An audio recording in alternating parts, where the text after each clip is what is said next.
संपूर्ण बार्शी तालुक्यामध्ये मे महिन्यापासून सातत्यानं जो पाऊस होतोय आणि आता सप्टेंबरचा जो पाऊस चालू झालेला आहे तो अत्यंत तीव्र स्वरूपाचा आहे। जवळपास माझ्या माहितीप्रमाणे सगळे मंडळ 65 मिलीच्या पुढे गेले आहेत आणि रात्री पण मोठ्या प्रमाणामध्ये पाऊस झाल्यामुळे चांदणी नदीला एक मोठा पूर या ठिकाणी आलेला आहे आणि या चांदणी नदीच्या कडेची सगळी गावं मग बाबळगाव आहे, आगळगाव आहे, बेलगाव, मांडेगाव, देवगाव, कांदलगाव ही सगळी गावं ह्या म्हणजे पुराच्या छत्रछायेखाली आलेली आहेत आणि मोठ्या प्रमाणामध्ये या ठिकाणी माझ्या शेतकरी बांधवांचं नुकसान झालेलं आहे। मी या आपल्या माध्यमातून या ठिकाणी सांगू इच्छितो की माझ्या कुठल्याही तालुक्यातील शेतकरी बांधवांनी कुठली काळजी करू नका। निश्चितपणानं शासन आपल्या पाठीशी आहे।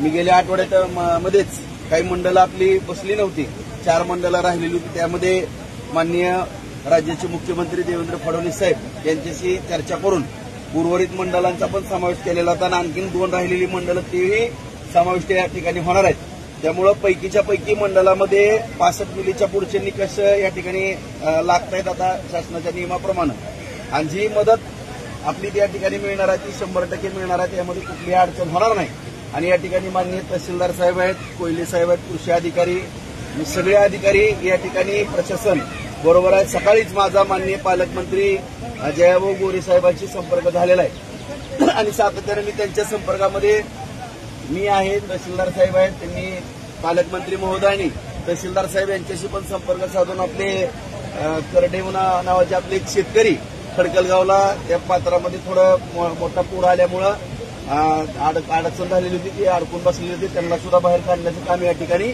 प्रशासनाच्या माध्यमातून या ठिकाणी तहसीलच्या माध्यमातून आणि नगरपालिकेच्या माध्यमातून या ठिकाणी केलेलं आहे आणि या ठिकाणी संपूर्ण पालकमंत्री महोदयांची सकाळी चर्चा झाली। त्यांनी तहसीलदार साहेबाला सांगितलेलं आहे। आम्ही त्यांना या ठिकाणी सांगू इच्छितो की शेतकऱ्यांच्या वतीनं या ठिकाणी सगळे पंचनामे 100% होणार आहेत।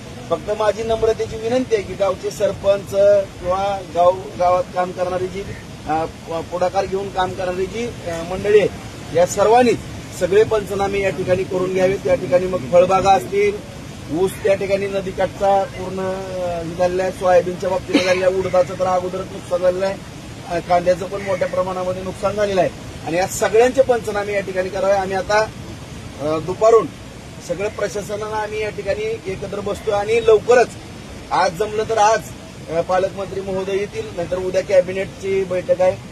उद्या मी माननीय मुख्यमंत्री देवेंद्र फडणवीस साहेब यांच्या सुद्धा कानावरती या सगळा झालेला जो नुकसानीचा प्रकार आहे, सगळं शेतकऱ्यांच्या बाबतीमध्ये जे मोठं संकट कोसळलेलं आहे ते माननीय देवेंद्र फडणवीस साहेब यांना पालकमंत्री जयाभाऊ गोरे साहेब आणि आम्ही दोघंही समवेत जाऊन साहेबांची भेट घेऊन साहेबांच्या या सगळ्या बाबी निदर्शनास आणू आणि जास्तीत जास्त मदत या ठिकाणी बार्शी तालुक्यातील शेतकऱ्यांना मिळवून देण्याच्या दृष्टिकोनातून आम्ही सगळेजण प्रयत्नशील असू।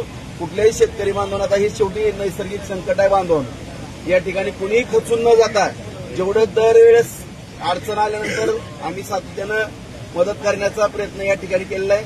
त्या धर्तीवरती कुणीही चिंता करू नका। या ठिकाणी जेवढं टोकाला जाऊन या ठिकाणी काम करता येईल तेवढं आम्ही करू आणि जे काय आपल्या पदरात या ठिकाणी झुकतं माप टाकायचं ते टाकण्याचं